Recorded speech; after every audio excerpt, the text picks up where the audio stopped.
Outro ponto que eu quero trazer para vocês, além da ideia do próprio modelo de sistemas distribuídos, é a ideia de hashing criptográfico e hashing não criptográfico. Nós já falamos sobre isso no passado, mas é importante, só para a gente poder pensar sobre consistent hashing, que é o nosso tema de hoje, a gente tem que lembrar o que é hashing de maneira geral. Então, voltando aqui para o meu bom e velho Notion, né? Eu quero trazer para vocês a ideia de hashing de maneira geral, para vocês entenderem que existem dois tipos de hashing, ou dois objetivos de hashing. Hashing é usado para duas coisas diferentes. Uma, para garantir segurança da informação. A outra, para eventualmente facilitar o processo de otimização de dados de busca. É importante que você entenda que existem dois cenários comuns de hashing. Por exemplo, Thiago Tartari, a senha do usuário no sistema armazena a hashing em plain text no banco. Eu não tenho as senhas das pessoas, antes de mais nada, tá? Porque toda vez que você informa a senha, você utiliza um mecanismo de hashing criptográfico, né? Criptográfico, e aí você tem alguns algoritmos como MD5, SHA-1, SHA-256, SHA-512, SHA-1024, que são algoritmos que, a princípio, geram, a partir de um determinado conteúdo, uma chave criptográfica. Toda vez que o usuário informa uma senha, o que se faz se pega aquela chave criptográfica, se gera a chave criptográfica usando um desses algoritmos a partir da senha, e você compara a chave com a chave. Se as duas chaves baterem, você tem a indicação de que aquela senha, de que aquele sistema é a mesma senha. Se por acaso as chaves não baterem, você sabe que não é a mesma senha. E aí você não tem como saber qual é a senha de base. Ponto importante, tá?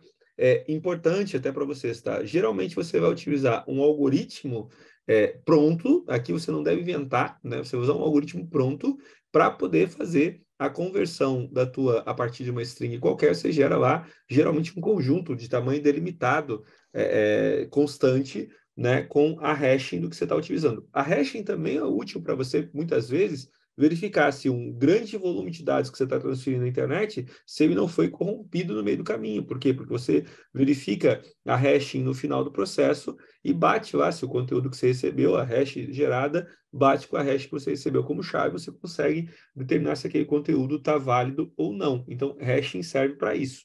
Quando se fala sobre mecanismos de segurança de dados, ou seja, quando eu estou utilizando para encriptar senhas, quando eu estou utilizando enfaticamente aí para poder fazer o meu processo de validação de conteúdo, eu utilizo um algoritmo de hash criptográfico. Tem um outro conjunto, entretanto, que é o mecanismo de hashing não criptográfico. Nos mecanismos de hashing não criptográfico, o que você vai acabar fazendo é gerar um determinado valor, geralmente numérico, a partir a partir de uma determinada string, a partir de determinada entrada. Então, você vai ter um outro algoritmo. O objetivo aqui não é segurança, o objetivo é você gerar, no lugar de tentar gerar número para verificação, para proteção, o que se quer fazer é gerar números diferentes para uma mesma entrada, e esses números, o grande objetivo é que eles tenham a menor chance possível de colisão. O que é colisão? Duas strings diferentes gerarem o mesmo número. Quando você tem um mecanismo cujo objetivo é esse, você tem um algoritmo de hashing completamente diferente. Nós temos, por exemplo, hoje, algoritmos de murmur hash, de city hash, todos esses caras aqui são algoritmos clássicos que conseguem gerar, a partir de uma entrada, eles conseguem gerar uma chave, um valor que vai ser enfaticamente diferente, né? Para você, geralmente diferente, o objetivo aqui é evitar colisão.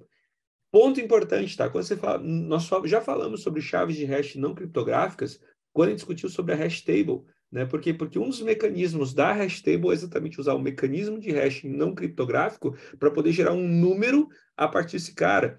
Quando a gente fala sobre a Blit table, por exemplo, quando a gente fala sobre a, o mecanismo lá do hiperlog-log, quando a gente for sobre esses mecanismos todos, a gente já falou sobre mecanismos de hashing não criptográficos. Agora é importante que a gente não confunda uma coisa com a outra. Até aqui tá beleza? Beleza? Certo?